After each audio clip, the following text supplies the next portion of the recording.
Summer 2003. Moving into the new house and summer visitors.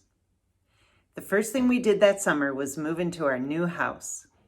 The workers had been working hard the last few weeks of May to get our house ready for our June 1st move-in day. We were able to walk over from our apartment anytime and survey the progress. There were a few details that had to be changed, but overall, everything looked wonderful. We were warned not to build a house because many people had many problems with builders. And after that incident with the accessibility designer, we really didn't want any more problems. But they did a superb job and it looked great.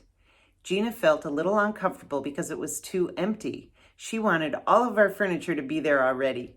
We had to keep our good furniture in the old house until it's sold so that it would look nice. Cammie and Duke loved the open spaces and had fun running around. Cammie could actually almost run now. The happiest feeling about the house was that Cammie could walk in from the outside, walk all around the house all by herself. We couldn't wait to move in. It took a few extra days for the workers to finish everything, and then we had the final closing and the house was ours. My father and his new wife Doris came to visit and help us move in. They helped out a lot by packing up some things from our old house and bringing them over to the new house. They also helped take care of the kids so that Francois and I could get some things done. We had a very nice visit with them and we were very happy that they could come and see this happy time together. My brother also came to help us move. Moving day was crazy. We were so glad that my brother was there to help supervise a bunch of guys get everything from the apartment to the house. To help add to the craziness, Francois' brother's kids from Texas also came the day we moved. We moved everything out of the apartment except a few chairs and the TV. The kids watched TV until the very last minute, and then we went over with the last of our stuff. Everyone helped set up the house. It wasn't that hard because we only had a few things from the apartment. It looked like we were camping or something with a bunch of junky furniture in this really nice house. It would have to do until we sold our old house and were able to get all of our regular stuff. The kids had a great time playing together. Our Texas cousins were always up for fun activities and kept our spirits high during this potentially tough transition. Even though we lived in cramped quarters for 3 months, we learned to love that little apartment, and it was hard to say goodbye. We had a little ceremony for our pet turtle to symbolize our move. We had a pond in the back of our new house, and we decided to let the turtle go in the pond. We all gathered near the pond, took the turtle out of his aquarium, and put him down on a rock near the water. He took off right away and swam to freedom. He looked happy, and it was nice to know that he would be nearby. We had a full week with the Texas kids. The day after they left, my mother, my sister, and her husband and daughter arrived for a visit. It was too bad we planned their visit at this time because after the move, I was very tired and I needed a break. But I felt like I just needed some time alone in the house to settle in a little. We had had visitors during this whole transition and it was a bit much. It was so nice to see them though, so we just did the best we could. I hadn't seen my sister's family for a while. 1 year before Cammie's diagnosis, my sister's husband, Patrick, had gotten into a motorcycle accident. He became paralyzed from the chest down. It was very strange because he was paralyzed from the same place in his spine that Cammie had gotten her tumor. My sister's family lived in California and we hadn't been out to visit them, nor had Patrick been able to visit us. So it was so good to finally see them, but it was very strange. It was strange that both of us sisters were dealing with horrendous situations. Patrick was able to come into our house with his wheelchair, and he really liked all the accessible features. We didn't have furniture for them to stay in overnight, so they had to stay at a hotel. We spent the week doing various activities around town, and we had dinners and relaxing evenings at our house. We had a very good time with them. Summer activities. After all our visitors left, we could really concentrate on summer. Duke was already full swing into his daycare summer program. Gina had an all-day gymnastics camp lined up, and Cammie and I had to figure out what she was going to do. One thing she wanted to do was horseback riding. I looked on the internet and I called around, but I wasn't able to find anything around here. I wish I had help finding something because horses became very important to Cammie. One day we called our friend Bob, who we knew had horses. He invited us over and we had a glorious day riding on his farm. All the kids rode. Cammie was able to ride with Bob in the back of her as they went pretty fast. Then she went by herself and absolutely loved it. I think that one day satisfied her. She always felt so great about that day.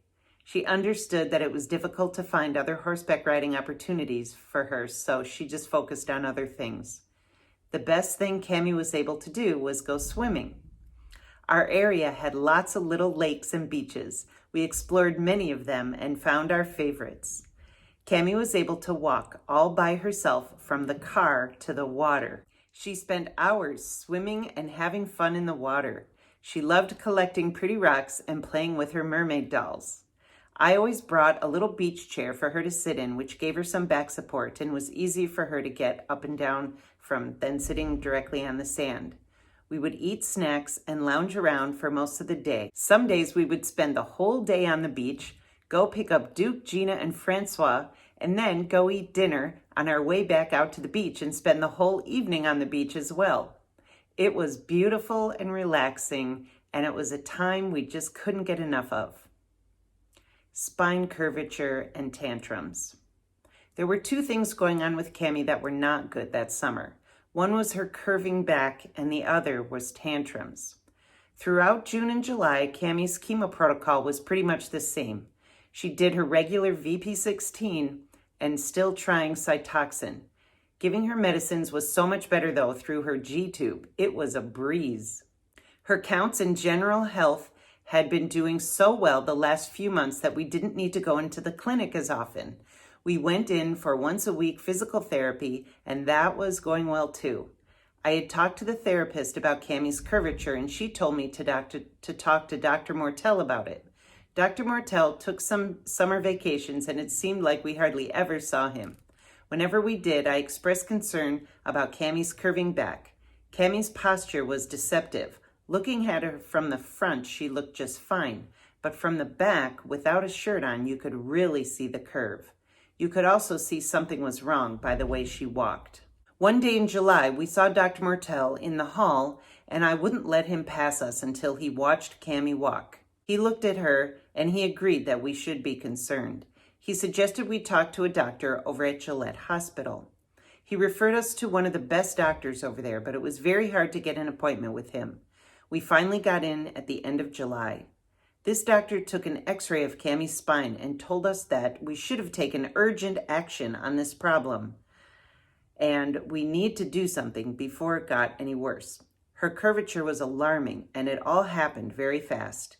He saw the MRI films from May, and he couldn't believe the drastic change since then. We had two alternatives, surgery or a body brace. Surgery was not a good option right now since her cancer condition was so unstable. Our only choice really was a body brace. We would get the brace fitted, and then she would have to wear it 23 hours a day. We were stunned and in disbelief. How could we deal with such a huge change to her lifestyle? I was very angry about this. I had noticed her back starting to curve a long time ago, and I had brought it up many times before this. Wasn't there anything she should have done a few months ago to prevent it from getting this bad? Was this a way of saying, well, her cancer isn't cured yet and probably never will be, so why do anything else for her? Or was this just another one of those things that happened so fast that only I noticed it? I was seeing a chiropractor, Dr. Rydberg, regularly for myself. I brought up many issues that were going on with Cammie during my sessions with him. He spent a lot of time talking to me about Cammie and gave me a lot of suggestions about things to try. He told me about a case he heard about where the patient had a very slow recovery after back surgery. That person started out crawling before she was even allowed to walk on her own. That made a lot of sense to me. There seemed to be no thought about if walking was actually okay for Cammie to do so soon after surgery and radiation. It was explained to us after the fact that gravity from walking had caused her spine to curve. Here we had been so excited for her to walk. We had been encouraging her so much to walk. Now we learned that walking had done major damage to her spine. Didn't they know this was going to happen? Shouldn't they have at least warned us that this might happen? We were all just stupid not to have realized that her back would curve. I'm sure we could have done a number of things to prevent it from getting so bad. The only thing to do now was to go forward with the body brace. We got the brace made at Gillette Hospital. Cammie had to lie on a special table while they made a plaster cast of her body from her neck to her hips. We wondered how this brace would work if she lost or gained a bunch of weight. They assured us that it would open in the back and have adjustable straps. They showed us a picture of what it would look like. It was called a Milwaukee brace, which meant it had a hard plastic collar around the base of the neck and a hard plastic brace around her hips and waist. Then it had 2 metal bars in the back and 1 in the front, connecting the neck piece to the hip piece. It looked like a suit of armor. They let Cammie pick out fancy colors for it. She chose a wild red pattern. It took a few weeks to get it made. When it was ready, Cammie had to go to have it fitted. We weren't prepared for how long this would take or how horrible the brace felt to wear. We had a very nice technician doing the fitting, but it was hopeless. Cammie tried it on a couple of times, and he was able to make some adjustments to it, but she couldn't take it for more than a few minutes. We scheduled to come back in a few days. This time, we would bring a couple movies and some snacks to keep her distracted. It took more than a few fittings to get the brace adjusted so that it was comfortable. We took it home, and Cammie tried to wear it. We were told to work up in half-hour increments until she could wear it all day. She was supposed to wear it all day and even sleep in it. She would wear it for about 15 minutes at a time, sometimes a half an hour. We tried it as often as we could during the day, but it was hard for her to bear for too long. She couldn't walk in it very well. Her walking was unstable to begin with, and I was scared that she would fall and really hurt herself if she walked with the brace on. So we tried to put it on when she was sitting doing something. During the day, we were busy going places and doing activities, and I just couldn't bear to make her wear it. It seemed like such cruel punishment to make her wear it after all she had been through. All Cammie wanted to do was walk now that she could, and it broke my heart to stop her. We were very confused, actually, about whether or not she should be walking. The doctors never gave me a straight answer one way or another. It was one of those pass the buck situations. One doctor would say it was up to the other. They would keep passing the responsibility off to the other. With no one taking responsibility, we had to make the decision for ourselves. I felt it would be very good for Cammie to have an electric wheelchair. That way she could wear her brace and still keep her independence. If she could have independence, then it wouldn't be so bad to make her stop walking so much. I felt it was more important for her to wear the brace so that her back would stop curving. She hated the brace. She loved walking. Maybe she would love an electric wheelchair enough to wear the brace and stop walking. It was a weird argument. After we had wanted her to get out of her chair for so long, now it seemed better for her to be in one. It was hard to know what was best.